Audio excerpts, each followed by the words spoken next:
CI2 ഇടപെടലിൽ തൊഴിലാളികൾക്ക് താൽക്കാലിക ആശ്വാസം.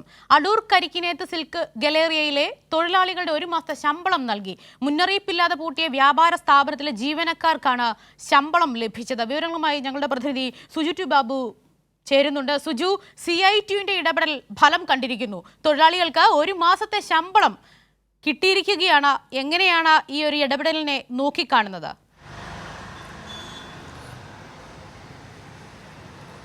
വിജി, വളരെ പ്രധാനപ്പെട്ട വിഷയമാണ്. ഇന്നലെയാണ് അടൂർ കരിക്കിനേത്ത് സിൽക്ക് അവർ മുന്നറിയിപ്പ് നൽകാതെ കട പൂട്ടുകയായിരുന്നു. ഇതിനെ തുടർന്ന് 100 അടുത്തോളം തൊഴിലാളികൾക്കാണ് ജോലി നഷ്ടമായത്.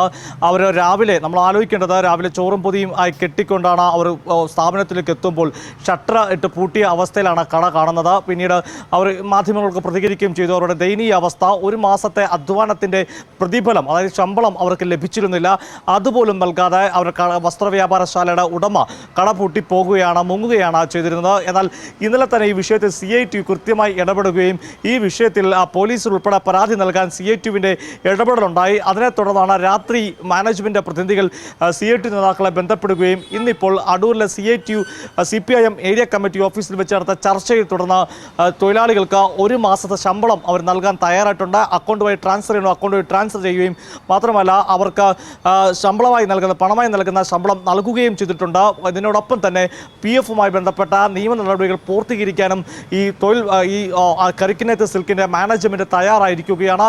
ഇനി തുടർന്നുള്ള കാര്യങ്ങൾ അത് ലേബർ ഓഫീസിൽ പരാതിയെ നൽകിയിട്ടുണ്ട്. ആ പരാതിയുമായി ബന്ധപ്പെട്ട വിഷയത്തിലും CI2 തൊഴിലാളികളുടെ ഒപ്പം നിൽക്കുമെന്നുള്ള കാര്യത്തിൽ ഉറപ്പ് നൽകുന്നു. അതിനോടൊപ്പം തന്നെ തുടർ സമരങ്ങൾ അത് ആസൂത്രണം ചെയ്യേണ്ട ആവശ്യമുണ്ടെങ്കിൽ അത്തരം കാര്യങ്ങളുമെല്ലാം തന്നെ CI2 ഈ തൊഴിലാളികൾക്ക് വേണ്ടി ചെയ്യുമെന്നുള്ള ഉറപ്പ് നൽകിയിരിക്കുകയാണ്. തൊഴിലാളികളും വളരെ സന്തോഷത്തിലാണ്. സന്തോഷത്തിൽ എന്ന് പറഞ്ഞാൽ ചെറിയൊരു ആശ്വാസം അവർക്ക് ലഭിച്ചിരിക്കുകയാണ്. അവർക്ക് ഏറ്റവും പ്രധാനപ്പെട്ടത് അവർ തൊഴിൽ വീണ്ടും ലഭിക്കുക എന്നുള്ള അതിന് വേണ്ട ഇടപെടൽ, അത് വിജ്ഞാന പത്തനംതിട്ടയുമായി ചേർന്നുകൊണ്ട് തൊഴിൽ മേള സംഘടിപ്പിക്കുന്നുണ്ട്. അതിൽ ഇവർക്ക് പ്രത്യേക പരിഗണന നൽകുന്നതിനെപ്പറ്റി ആലോചിക്കാനും തീരുമാനമായിട്ടുണ്ട്. അങ്ങനെ അവരുടെ വിഷയങ്ങളിൽ ഏറ്റവും പ്രധാനപ്പെട്ടത് ഇതിൻ്റെ അകത്ത് ഈ ഇത്തരത്തിലെ വസ്ത്രവ്യാപാരശാലകളിലൊക്കെ ജോലി ചെയ്യുന്ന തൊഴിലാളികളാണ് ഇക്കാര്യത്തിൽ ശ്രദ്ധിക്കേണ്ടത്. ഇത്തരം വിഷയങ്ങളുണ്ടാകുമ്പോൾ തൊഴിലാളി സംഘടനകൾ കൂടി തന്നെ പരിഹാരമാകുമെന്ന വലിയ പാഠം കൂടിയാണ് ഇത് പറഞ്ഞു നൽകുന്നത്. വിജി, സുജു, രണ്ട് കാര്യങ്ങളിൽ കൂടി വ്യക്തത കൈവരേണ്ടതായിട്ടുണ്ട്. ഒന്ന്, ഈ കരിക്കിനേത്ത് സിൽക്സ് എന്തുകൊണ്ടാണ് മുന്നറിയിപ്പില്ലാതെ അടച്ചു പൂട്ടേണ്ടി വന്ന ഒരു സാഹചര്യം? രണ്ട്, ഇത് തുറക്കുന്നതുമായി ബന്ധപ്പെട്ടുള്ള ഏതെങ്കിലും തരത്തിലുള്ള നീക്കം അണിയറയിൽ നടക്കുന്നുണ്ടോ?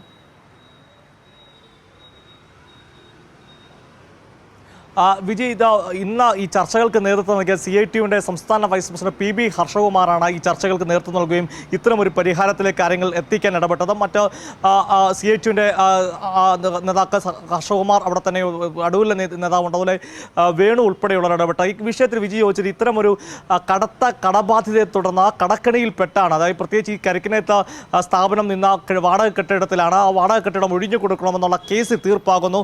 അത്തരമൊരു അവസ്ഥയുണ്ടാകുന്നു. മറ്റ് കടങ്ങളുണ്ട്. എന്നാൽ ഈ കാര്യത്തിലേക്ക് ഇനിയും വ്യക്തത വരുത്തേണ്ടതുണ്ട്. അദ്ദേഹത്തിന് കടബാധ്യത മാത്രമാണോ ഇത്തരമൊരു സമീപനത്തിലേക്ക് പോയത്? അതിന് പോലീസ് ഈ കടയുടമയെ കണ്ടെത്താനും അതിന് ചർച്ച, ഇപ്പോൾ നാളെ ലേബർ ഓഫീസിൽ ചർച്ച നടക്കുന്നുണ്ട്. അത്തരം ചർച്ചയ്ക്ക് ശേഷം മാത്രമേ ഇതിനൊരു വ്യക്തത വരികയുള്ളൂ. എന്തായാലും ഒരു കാര്യം വ്യക്തമാണ്, അദ്ദേഹം കടബാധ്യതയുണ്ട്. അതുമായി ബന്ധപ്പെട്ട വ്യക്തമായ തെളിവുകൾ ഈ കാര്യത്തിൽ ലഭിക്കുകയുണ്ടായിട്ടുണ്ട്. അതുകൊണ്ട് അത് ഉറപ്പാണ്. പക്ഷേ അതിനപ്പുറത്തേക്ക് എന്തെങ്കിലും കാര്യമുണ്ടോ എന്നുള്ള കാര്യത്തിൽ ഇനി അന്വേഷിക്കുന്നുണ്ടോ? ഇപ്പോൾ CI2 എന്ന് പറയുന്ന ഒരു പ്രധാനപ്പെട്ട കാര്യമുണ്ട്. ഹർഷകുമാർ പറയുന്നുണ്ട്, ഇന്നലെ കൈരളി വാർത്ത CI2 ഇടപെടലിനെ പറ്റി കൈരളിയാണ് വാർത്ത നൽകിയത്. മറ്റ് ചാനലുകൾ ഇവരുടെ തൊഴിലാളികളുടെ വിഷമവും ബുദ്ധിമുട്ടുകളൊക്കെ നൽകിയെങ്കിൽ പോലും കൈരളിയാണ് CI2വിൻ്റെ ഇടപെടലും ഈ കാര്യത്തിൽ ഏതറ്റം വരെ CI2 മുമ്പോട്ട് പോകുന്ന ആ വാർത്തകളുടെ അടിസ്ഥാനത്തിൽ തന്നെയാണ് ഈ മാനേജ്മെൻറ്റ് ഈ CI2വിനെ ബന്ധപ്പെടുകയും ഇപ്പോൾ ഒരു താൽക്കാലിക ആശ്വാസം അവർക്ക് നൽകുകയും ചെയ്തിട്ടുള്ളത്. ശരി, വ്യക്തമാണ് സുജു. CI2 ഇടപെടലിൽ തൊഴിലാളികൾക്ക് താൽക്കാലിക ആശ്വാസം ലഭിച്ചിരിക്കുന്നു എന്ന വാർത്തയാണ് സുജു ബാബു പത്തനംതിട്ടയിൽ നിന്ന് പങ്കുവച്ചിരിക്കുന്നത്.